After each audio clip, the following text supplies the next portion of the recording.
Hai Pan, gimana? Udah nyampe rumah belum? Halo, baru sampai. Kenapa?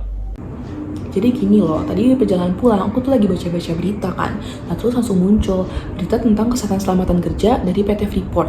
Kalau nggak salah sih nama kasusnya The Big Gosan ya. Wah, kasusnya gimana tuh?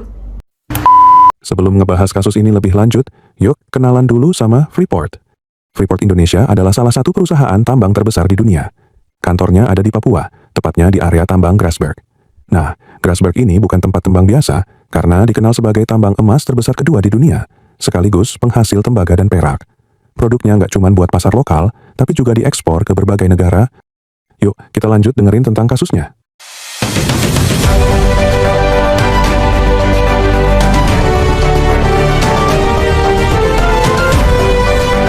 Selamat pagi, kami hadir dengan berita terkini yang baru saja terjadi di Papua.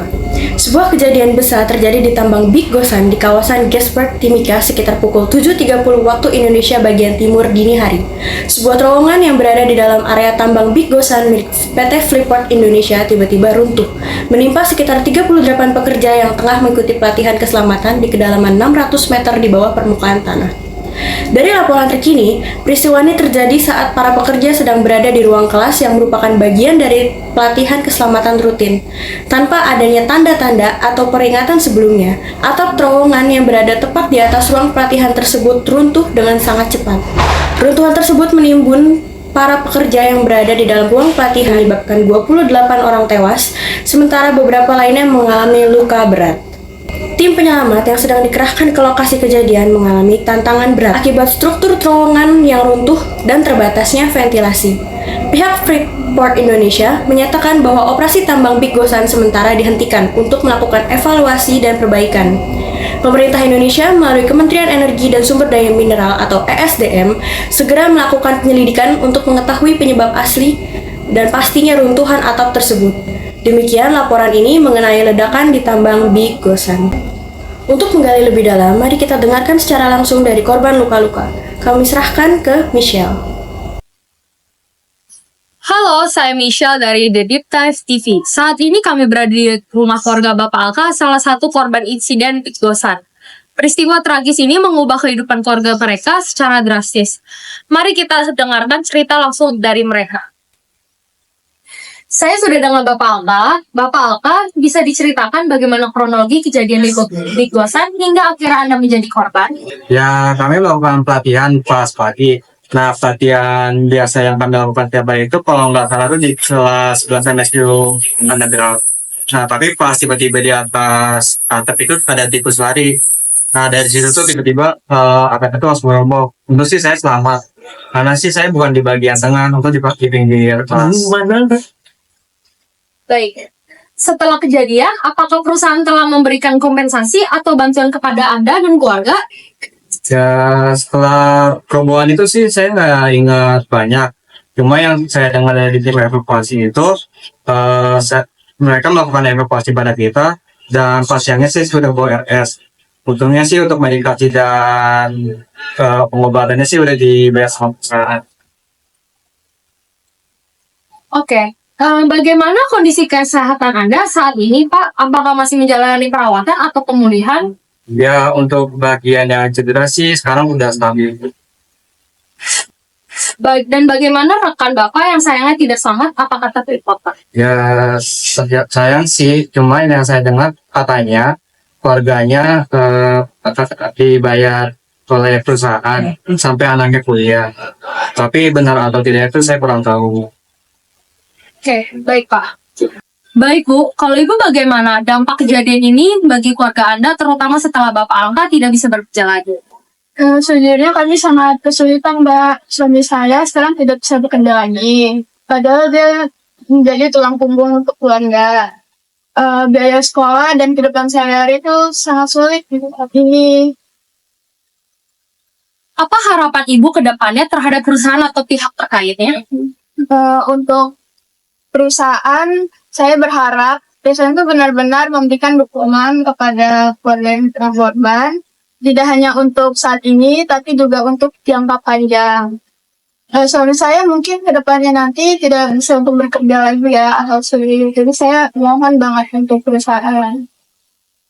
Oke, makasih Bu, makasih Pak. Insiden Big Gosan ini menjadi pelajaran penting bagi perusahaan yang lebih serius. Dalam menerapkan sistem keselamatan kerja, kita semua berharap tidak ada lagi korban yang mengalami kejadian serupa di masa depan. Saya Michelle dari The Deep Dive TV kembali ke studio. Mari kita lanjutkan dengan respon perusahaan terkait isu yang sedang hangat. Selamat siang semuanya, saya Syaira dari The Deep Dive TV, ingin meliput TKP dan juga ingin mewawancarai manajer dari PT Freeport Indonesia. Bu, boleh minta kejelasannya terkait kasus yang sering terjadi? Saya ingin menegaskan kalau PT Freeport itu sudah mengikuti operasional dan regulasi yang sudah sesuai standar internasional. Bagaimana tanggapan perusahaan mengenai kritikan terhadap sistem keselamatan kerja setelah insiden Big Gosan? Ya, kita akan ngakui sih kalau itu kesalahan kita. Jadi, ya kedepannya bakal nepatin teknologi lebih canggih lah, sama akan diawasi lebih detail, sama mungkin kedepannya kita juga akan melakukan audit lebih sering. Apa langkah konkret yang telah diambil perusahaan untuk membantu korban dan keluarga mereka? Kalau untuk korban, kita udah kasih kompensasi uang. Dan untuk anak-anaknya yang ditinggal oleh yang sudah tewas, kita udah kasih beasiswa full. Dan kita juga udah biayain mereka kalau bisa sepanjang mungkin. Dan untuk yang lain, kita juga akan memberi prioritas khusus untuk yang mau kerja sama kita di PT Freeport. Oke, terakhir bagaimana perusahaan memastikan kejadian serupa supaya nggak terulang lagi? Ya, seperti saya bilang tadi, kita akan memilih untuk menggunakan teknologi lebih canggih dan untuk melakukan audit lebih sering. Oke, terima kasih Bu. Demikian tanggapan dari manajemen PT Freeport Indonesia. Semoga langkah-langkah yang diambil dapat membawa perubahan dan mencegah terjadinya kejadian serupa di masa depan. Wah, kacau. Serem banget sih kasusnya. Nah iya, serem banget kan. Dari kasus runtuhnya terowongan Big Gosan kayak gini, ngecerminin banget kalau PT Freeport itu gagal serius dalam pengelolaan kesehatan dan keselamatan pekerjanya atau kita biasa sebut K3. Terutama nih, dari inspeksi infrastruktur, penilaian risiko, dan juga pelatihan pekerjanya loh. Terus ada juga teori dari Heinrich Domina yang aku baca-baca sebelumnya. Katanya sih ada 5 langkah atau 5 lapisan utama dari penyebab kecelakaan kerja. Nah mungkin yang pertama PT Freeport itu bisa identifikasi rantai penyebabnya lebih dahulu, kayak dari social environment dan ancestry, terus juga kayak berhubungan dengan lingkungan sosial pekerja gitu deh, kayak keterampilannya, terus juga kayak pengawasan infrastruktur yang lebih berkala. Nah yang kedua ada namanya fault of person. Kalau menurut aku PT Freeport itu harusnya bisa ngelatih pekerjanya lagi, kayak buat ngadepin situasi darurat kayak gini. Apalagi mereka tuh harus lebih dikasih pelindung gitu, dengan pelindung-pelindung kayak buat memadai agar pekerjaannya tuh siap dan juga memiliki pengetahuan yang cukup buat ngadepin resiko nggak keduga kayak gini nih. Nah yang ketiga ada namanya unsafe acts of mechanical atau physical hazard. Nah jadi kalau dari kasus ini, karena menurut aku ya kurangnya perhatian dari PT Freeport terhadap terperincinya penyelenggaraan terowongan. Dan kalau aku baca-baca karena adanya ground support yang berkarat. Jadi ini tuh terjadi karena tetesan air pada masa batuan atap yang identifikasi ketidakstabilan struktural. Nah terus yang keempat ada namanya accident. Accident ini karena kecelakaan itu sendiri, karena ketidakstabilan terowongan ini kan yang tadi aku udah bilang, terus juga kurangnya inspeksi, terus juga kurang mitigasi resiko dari pihak Freeportnya sendiri. Makanya terowongan ini tiba-tiba runtuh. Terus ada juga namanya injury.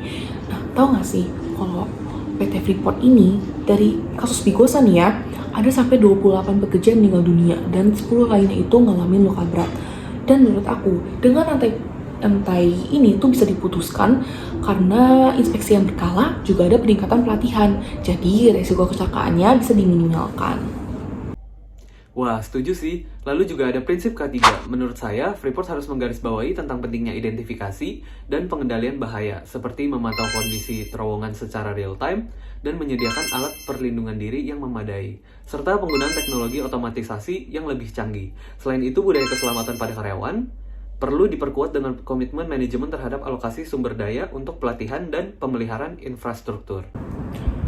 Udah dulu ya, aku mau ngerjain tugas. Oke, nanti baru kita lanjut bahas lagi ya.